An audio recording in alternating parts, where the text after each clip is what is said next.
자, 오늘은 우리 방정식의 풀이 방법에 대해서 우리 친구가 한번 또 설명을 해주겠습니다. 자, 오늘은 어떻게 이야기를 펼쳐갑니까? 자, 먼저 방정식을 이제 슬슬 해야 할 타이밍이거든요. 네. 왜냐면 저희가 저번에 등식을 배우고 방정식, 항등식 등을 배웠는데 그 이후엔 이제 방정식을 풀어나가는 방법을 우리가 배워야 돼요.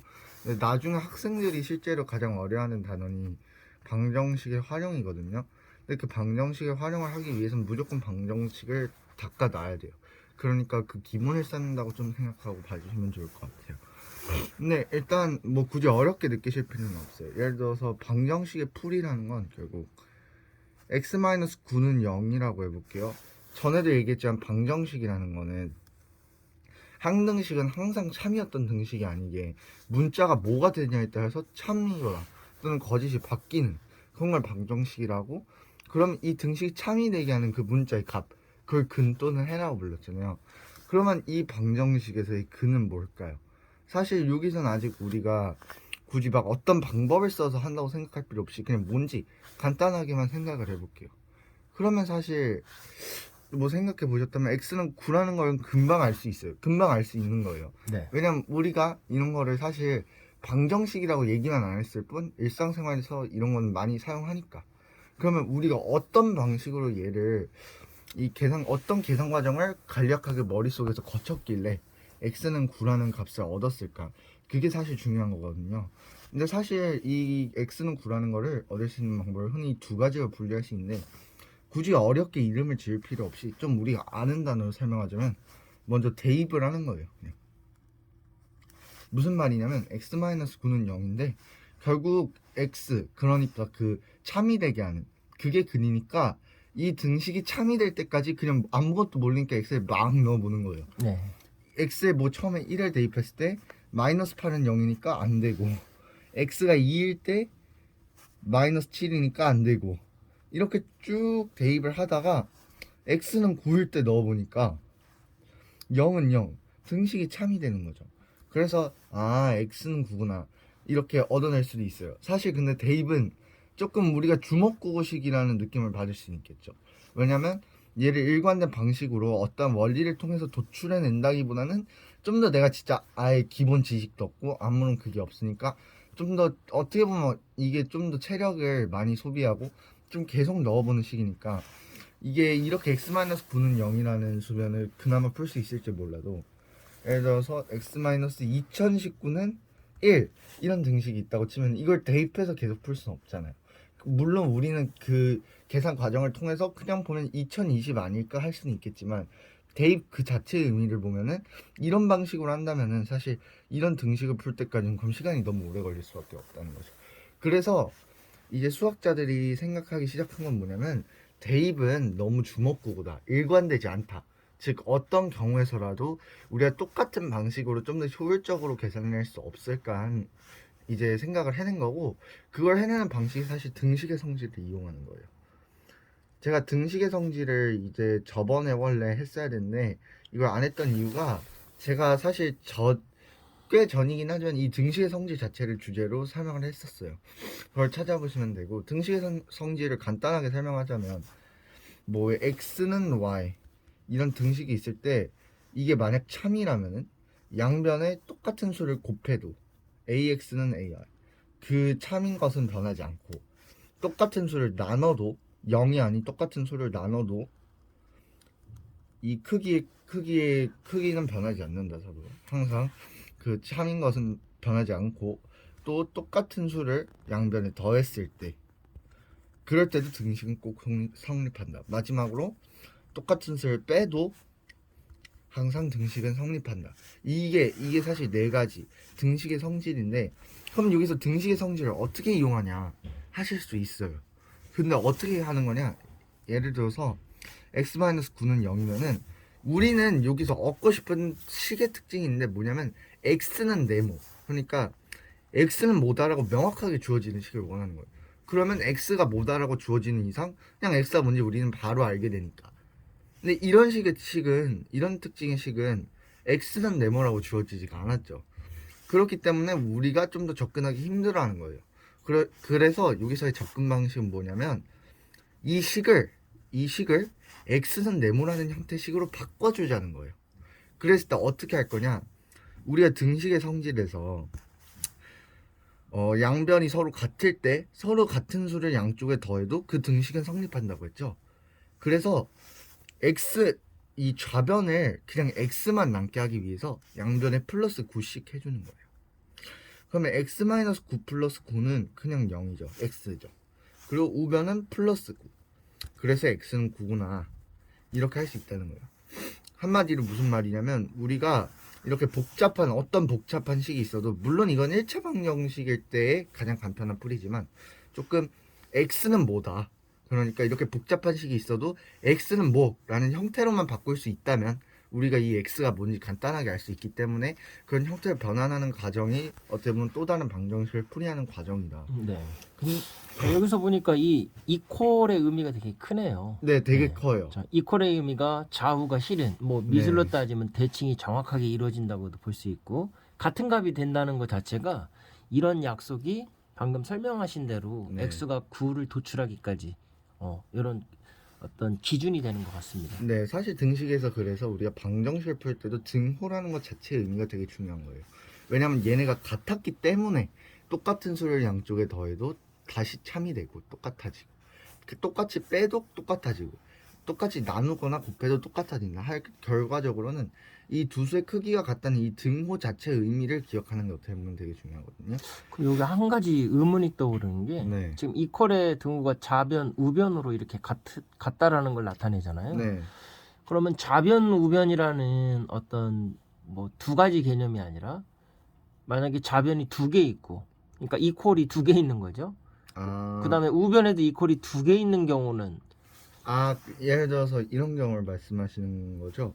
그러니까 y-7 했을 때 뭐 2보는 8 이렇게 있는 경우. 그렇죠. 뭐 이런 식으로 뭐 두 가지가 아니라 네. 좌변 두 개, 우변 두 개, 우변 두 등식이 개 될 때. 그렇게 생각할 수 있는데 우리가 그럴 때는 표현법을 달리요. 그러니까 우리가 좌변 우변을 얘기할 때는 항상 어떤 등호 하나를 기준으로 얘기하는 거예요. 얘 바로 옆에 있는 두 개의 식.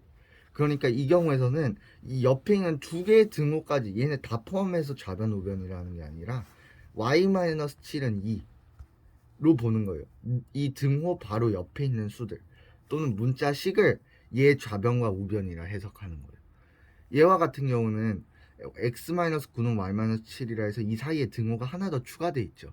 네네. 그래서 얘네를 똑같은 걸로 보지 않고 이 하나만 보는 거예요. 이 등호 옆에 있는 건 항상 하나의 식 또는 숫자의 값만.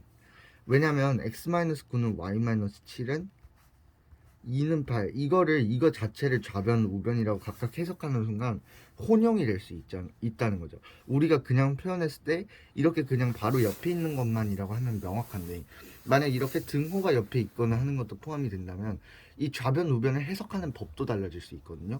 왜냐면 이 등호를 기준으로 한다면 얘가 이 세 개가 좌변이고 얘가 우변이고 하니까 그래서 등호가 바뀌는 거에 따라서 기준이 바뀌는 것을 피하기 위해서 그냥 하나의 등호를 기준 삼아서 바로 옆에 있는 것들만 좌변 우변이라고 하는 거예요. 자, 이런 생각들이 왜 떠오르냐면 우리가 혹시 2차원적인 사고를 할 때는 가로 세로만 있으면 계산이 되지만 네.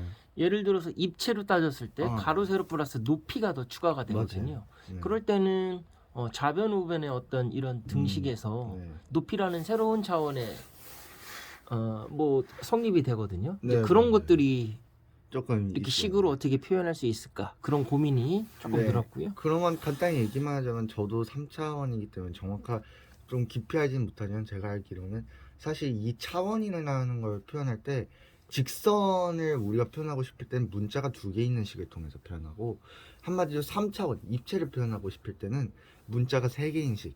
물론 그것도 어느 정도 범위가 주어져 있지만 문자가 세 개인 등식을 표현하면은 그거 자체에 어떤 입체 도형을 표현한다고 합니다. 네. 그건 좀 알고만 계셔도 되고 근데 여기서 결국은 얘기하고 싶은 건 그렇다고 이걸 대입해야 한다 또는 등식의 성질을 이용해서 풀어야 돼 라고 외우지는 말자는 거예요. 어떻게 보면 우리가 당연하게 자연스럽게 여기면서 풀어보고 하면서 체화되는 거지 이게 외울 대상은 아니라는 거예요. 누가 이거를 등식의 성질을 이용한다는 걸 외워서 풀겠어요? 그건 저는 사실 의미도 없다고 생각해요. 나중에 다 까먹어요 그렇게 하면. 결국 얘기하는 건 뭐냐면 EX-8은 이번 0이라는 등식이 있다고 쳐볼게요. 이런 것을 진짜 말 그대로 외워서 그냥 등식의 성질 이용해서 X는 네모라고 바꾼다. 그러면 그 학생은 이렇게 조금이라도 더 어려운 문제가 나타나면은 도전을 제대로 할 수가 없는 상태인 거예요. 그냥 외워서 풀었으니까. 한마디로 무슨 말이냐면 그 자체의 뜻을 우리가 그냥 이해하고 기억하려고 해보려는 거지 그것 자체를 외우려고 하면 안 된다는 거예요. 이번에도 얘를 X는 네모라고 바꾸고 싶은데 얘는 아까보다는 복잡하죠. 왜냐면 아까는 X의 개수가 1이었으니까 X-9는 0. 그러면 양변에 더해주기만 하면 끝나는데 얘는 아니네요. 얘는 X의 개수에도 2가 있기 때문에 좀 더 복잡하다고 볼 수가 있거든요. 어떻게 보면은. 그럼 이럴 때는 어떻게 하냐면 순서는 상관없어요. 근데 일단은 X는 네모를 만들어주기 위해서 최대한 가까운 형태를 만들기 위해서 요 좌변에 문자 빼고 숫자들을 다 지워버리게 하는 거예요. 문자 빼고 숫자는 다. 그러면은 EX-8에서 -8을 지워주기 위해선 8을 더해줘야겠죠. 그러는 순간 EX는 8이라는 등식이 다시 생기는 거예요. 그랬을 때 그럼 여기서 또 어떻게 해줘야 돼요? 똑같은 과정인 거예요. 여기서 또 X는 네모를 만들어주고 싶은 거잖아요. 얘를. 그런데 얘는 X의 개수 2가 붙었죠. 그러면 얘를 그냥 X는 뭐라고 바꿔주기 위해서 양변을 다 2씩 나눠주는 거예요. 그러면 X는 4라는 등식이 성립하겠죠. 이런 경우에는 X는 4가 답이구나 할 수 있어요. 근데 제가 말하고 싶은 거는 이런 좀 조금 더 복잡한 편인 문제들을 풀고 하겠지만 얘기하고 싶은 거는 항상 뭐 예를 들어서 대입법이 별로고 항상 뭐 이렇게 등식 성질 이용해서 푸는 게 더 나은 것도 아닐 뿐더러 뭘 굳이 외우려 할 필요 없다는 거예요. 예를 들어서 그냥 X-9는요 아까처럼 이런 거는 뭐 이게 만약 숙련된 사람이라면 그냥 당연하게 그냥 X는 9라고 바로 얘기하겠지만 우리가 이게 처음 보는 아직은 정확하게 좀 익숙하지 않다면 대입법으로 해도 상관은 없다는 거예요. 다만 우리가 대입법을 굳이 하지 않는 이유는 숫자가 커지고 하면 할수록 너무 범위가 광범위해지니까 그게 비효율적이니까 안 할 뿐이지 그게 나쁜 것도 아닐 뿐더러 우리가 충분히 쓸 수 있는 방법이다. 다만 자기한테 맞춰가면서 문제를 보면서 어떻게 보면은 내가 어떤 식으로 접근해야 할까 그걸 좀 더 생각하는 게 어떻게 보면 중요하다고 볼 수 있습니다. 네. 자, 오늘은 우리 방정식의 성질에 대해서 얘기했죠. 등식의 성질, 그 다음에 이 방정식을 구할 때 대입법, 그 다음에 이 등식의 성질을 이용하는 거. 자, 우리는 흔하게 x-9 나오면 정말 기계적으로 x는 9 네, 이런 식으로 맞아요. 계산을 했습니다.